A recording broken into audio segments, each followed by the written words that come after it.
स्वागत आहे तुमचं आपल्या एका नव्या व्हिडिओमध्ये. व्हिडिओला सुरुवात करण्याआधी तुम्ही जर चॅनलला सबस्क्राईब केलं नसेल तर सबस्क्राईब करायला विसरू नका. आणि हो, हा व्हिडिओ शेवटपर्यंत नक्की बघा. मला टायटलवरून समजलंच असेल, आज आहे बाबांचा बर्थडे आणि आम्ही एक छोटंसं सेलिब्रेशन करणार आहे. त्यासाठी मी काय काय तयारी केलेली आहे हे आपण एक छोट्याशा क्लिपमधून बघूया. तर इकडे मी केक करायला सुरुवात केली होती. केक आणि चिकन बिर्याणी असा बेत होता. हा व्लॉग कमीत कमी 5 मिनिटाचा असला तरी त्याची तयारी 3 तास सुरू होती. बाबांना हे सरप्राईज होतं. हा केक मी नॉनव्हेज केला होता. त्यांना क्रीम किंवा मार्केटमधला फारसा आवडत नाही, म्हणून घरीच करायचं ठरवलं. या केकची डिटेल रेसिपी हवी असेल तर कमेंट करून नक्की सांगा. हा केक मी कुकरमध्ये केला होता आणि तो खूप छान झाला होता.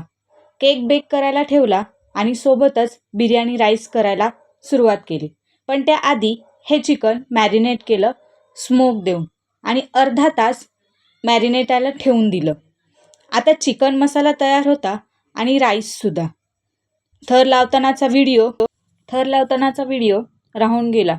घाई खूप झाली. बिर्याणी एकदम चविष्ट झाली होती, एकदम योग्य प्रमाणात. बिर्याणीची सुद्धा रेसिपी हवी असेल तर कमेंट करून नक्की सांगा. आता केक बेक करून झाला होता. तो कुकरमधून काढायचा होता, पण थंड झाल्यावरच बघितला. छान, मस्तच. केक पूर्ण थंड झाल्यावरच तो प्लेटमधून काढून घेतला. कुकरमधून काढून घेतला. चारी बाजूनी त्याच्या एजेस कट करून घेतल्या सुरीच्या साह्याने आणि त्याला प्लेटमध्ये थापटून काढून घेतला आणि तो पूर्ण थंड करायला परत ठेवून दिला. सुंदर आणि चविष्ट केक झाला होता. केक आणि बिर्याणी दोन्हीसुद्धा खूप छान झाले होतं. आता बिर्याणीचे शेवट घेताना मज्जा आली, कारण ती इतकी चविष्ट झाली होती की शेवट घ्यायचा राहून गेला. बघूयात पुढे.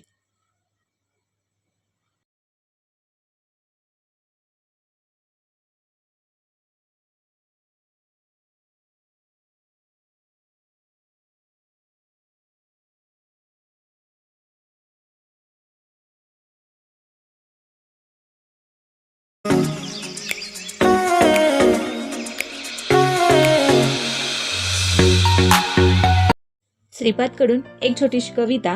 गोकुळाष्टमीला पप्पांनी मी येणार हे तुम्हाला सांगितलं. क्षणात तुमच्या डोळ्यात तेव्हाच पाणी आलं. आनंदाश्रूचा हा प्रवास थोडा पुढे आला. आनंदाश्रूचा हा प्रवास थोडा पुढे आला आणि माझा जन्म झाला. त्यावेळेस गाडीतच तुम्हाला मी आलेलो कळलं. मला बघायला तुमचं मन धावू लागलं. कदाचित तुम्ही येण्याआधी 5 मिनिटं मी आधी आलो. दिवसभर तुमच्यासाठीच मी थांबून राहिलो. पहिल्यांदा तुम्ही मला पाहिलत, गोड हसू तुम्हाला आलं. माझ्या आयुष्याची शिदोरी तुमचं मन सांगू लागलं. आजही तुम्ही मला अंगा खांद्यावर खेळवता. उद्याही खेळवालच. आयुष्यभर तुम्ही सोबत आहात माझ्या हे तुम्ही सांगालच. गोंड्या आहे मी तुमचा, तुम्हाला खूप पापा.